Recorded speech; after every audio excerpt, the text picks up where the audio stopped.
উত্তাল জুলাইয়ে ছাত্র জনতার আন্দোলনে সামিল হয়েছিলেন গণমাধ্যম কর্মীরাও।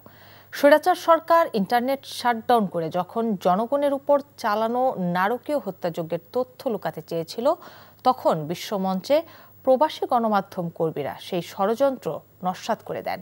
দেশে ঘটা মানবাধিকার বিপর্যয়ের ব্যাপারে সাংবাদিক মুশফিকুল ফজল আনসারী প্রশ্নবাণে জর্জরিত করে বৈশ্বিক সংস্থাগুলোকে। শফি মাহমুদ সাগরের রিপোর্ট। আর দেশে আমাকে বেশি কথা বললে সব বন্ধ করে দিয়ে বসে থাকবো। দেশে তখন স্বৈরাচার সরকারের শাসন চলছে। বাক স্বাধীনতায় হস্তক্ষেপ, নজরদারি সহ নানাবিধ বাধায় নাজেহাল দেশীয় গণমাধ্যম।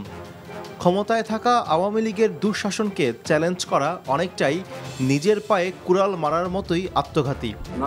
সেই চ্যালেঞ্জ নিয়ে যে গুটি কয়েকজন সাংবাদিক নির্ভীকভাবে নিজেদের দায়িত্ব পালন করে গেছেন, তাদের মাঝে অন্যতম জাতিসংঘ ও হোয়াইট হাউসের প্রাক্তন সংবাদদাতা এবং বর্তমানে মেক্সিকোতে নিযুক্ত বাংলাদেশের রাষ্ট্রদূত মুশফিকুল ফজল আনসারী। কি বিভীষিকাময় দৃশ্য! ঢাকার রাজপথ সহ সমগ্র বাংলাদেশ একটি পরিকল্পিত হত্যাকাণ্ড ঘটিয়েছে শেখ হাসিনা, এবং এটি দিবালোকের মতো পরিষ্কার। আজকেও আমরা দেখেছি আল জাজিরাতে উঠে এসছে কিভাবে তারা শেখ হাসিনা সরাসরি গুলির নির্দেশ দিয়েছে।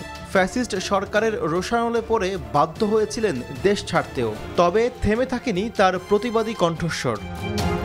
জাতিসংঘ, হোয়াইট হাউস এবং আন্তর্জাতিক পরিসরে নিয়মিতভাবে জানাতেন বাংলাদেশের চলমান পরিস্থিতি নিয়ে। দেশে মানবাধিকার লঙ্ঘন, গুম, খুন, নির্বাচনে কারচুপির মতো ঘটনায় জানতে চাইতেন বিশ্ব সংস্থাসমূহের অবস্থান। US priorities of human rights, democracy and media freedom, and he said that they want free and fair elections in Bangladesh. What you would say about this authoritarian regime, Foreign Minister? রক্তাক্ত জুলাইয়ে যখন স্বৈরাচার সরকার internet shutdown করে তথ্য প্রবাহ বন্ধের ষড়যন্ত্র করেছিল, সে সময় মুশফিকুল ফজল আনসারী ছাত্র জনতার উপর চলা নির্মম হত্যাযজ্ঞের চিত্র তুলে ধরে দৃষ্টি কেড়েছিলেন বিশ্ববাসীর। The government's militant group Chhatra League, along with the security forces, has attacked the protesters.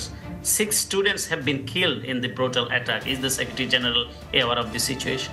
Awami League সরকার পতনে দীর্ঘ 1 দশক পর দেশে আসেন মুশফিকুল ফজল আনসারী। অন্তর্বর্তী সরকার তাকে 3 বছরের জন্য মেক্সিকোতে বাংলাদেশের রাষ্ট্রদূতের দায়িত্ব অর্পণ করেন। শফি মাহমুদ সাগর, এনটিভি নিউজ, ঢাকা। বান্ডেল থাকলে প্রতি সেনমানিতে টাকা বাঁচবে। বিকাশ সেনমানি বান্ডেল কিনে জিতুন প্রতি লেনদেনে।